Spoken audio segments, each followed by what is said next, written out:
ये सुबह सुबह हम नमाज के लिए निकले।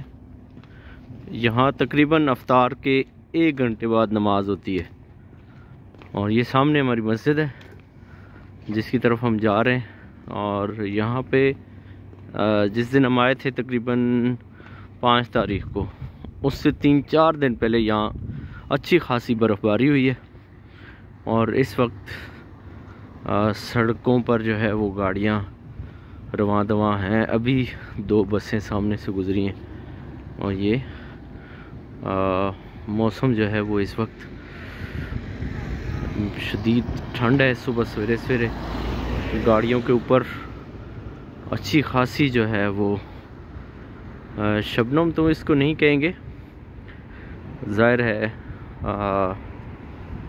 लेकिन बहुत ठंड है यहाँ पे। अभी इस वक्त हम मस्जिद के बिल्कुल सामने पहुँचे। यहाँ एक ज़बरदस्त बात यह है कि ये जो ट्रैक बना हुआ है यहाँ पैदल चलने के लिए, यहाँ पे कोई इशारा नहीं होता, लेकिन जैसे ही गाड़ियाँ आती हैं और अगर कोई शख्स गुज़र रहा हो तो दूर से गाड़ियाँ खड़ी हो जाती हैं।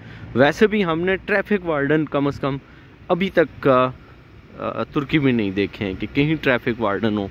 टोटल कंप्यूटराइज सिस्टम है और उससे भी बड़ा सिस्टम यह है कि लोग ख़ुद जो है वो एजुकेटेड है और कानून पर अमल दरामद करते हैं, गाड़ियाँ रोक लेते हैं और लोग जो हैं वो पैदल भी गुज़र जाते हैं और दूसरी जो गाड़ियाँ आ रही होती हैं वो भी बआसानी गुज़र सकते हैं।